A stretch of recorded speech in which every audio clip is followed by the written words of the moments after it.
Bom dia, boa tarde, boa noite, galerinha. Tudo bem com vocês? Shella por aqui. E aí, preparados para a aula de hoje? Então, pegue suas coisas e bora pro vídeo.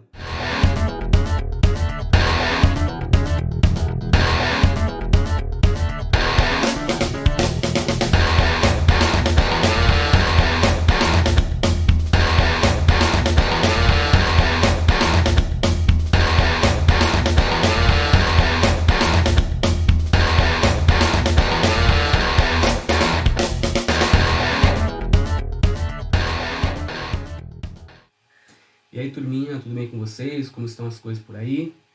Aqui tudo tranquilo.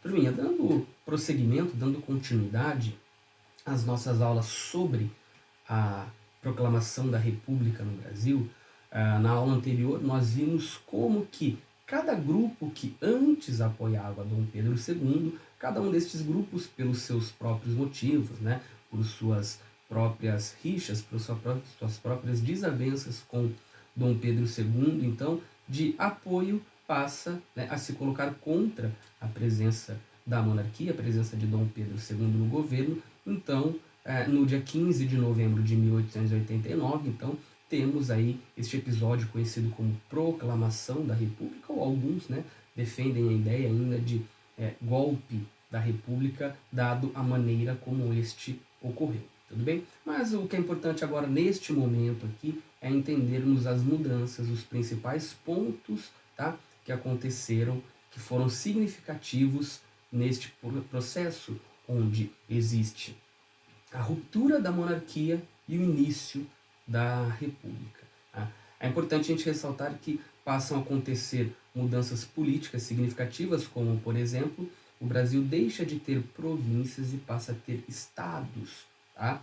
O que isso significa? Significa que o Estado ele tem uma autonomia maior do que a província, podendo inclusive, né, ter uma legislação própria, desde que esta legislação, denominada de estadual, tá, ela não vá contra os princípios da Constituição Federal. Isso nós temos até hoje, né? O exemplo que eu sempre trabalho com vocês em sala de aula, ela não permite que nenhum estado aqui no Brasil coloque pena de morte para determinados crimes. Por quê? Né? Porque acima desta do Estado existe uma outra que é a Constituição Federal, onde ela não permite a pena de morte. Tá? Mas isso é importante porque ela confere, né, aos estados uma maior autonomia, ter as suas próprias câmaras legislativas, constituir, né, então as suas próprias leis. Então ela confere a cada uma,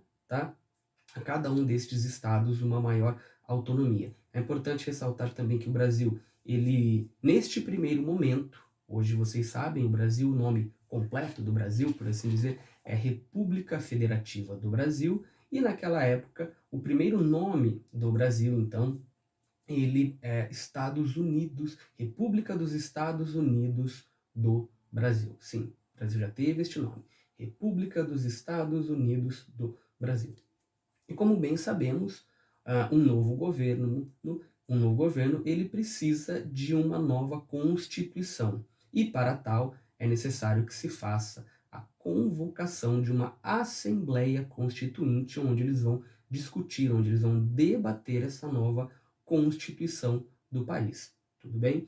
Então, nessa nova Constituição que fica pronta em 1891, né, um bom período aí de discussão entre os parlamentares, fica instituída então a separação do Brasil em estados, que até então era em província, tudo bem? Cada estado ele pode eleger a sua própria Câmara. Então, a nível federal, nós temos o presidente da República e abaixo os deputados federais e senadores, enquanto que dentro dos estados nós temos os governadores e não mais presidente de província como era antes. Esse presidente de província que era escolhido por Dom Pedro II, né? Então ele passa a ser eleito, este governador, dentro do seu próprio estado, juntamente com os deputados. Tá? Outra coisa que é muito importante é que fica estabelecido a tripartição do poder, poder executivo, legislativo e judiciário, a separação entre Estado e Igreja. O Estado, então, ele passa a ser laico, né? Importante ressaltar isso daí, tudo bem? Aí na próxima aula nós vamos abordar como que, a partir dessa nova Constituição, o Brasil passou a se organizar, como que ficou a sociedade aí dentro, quais eram os critérios, tudo bem? Para que se participasse da política, e a gente vai abordar isso na nossa próxima aula, no nosso próximo bate-papo, tudo bem? Então, um forte abraço, se cuidem, fiquem em casa.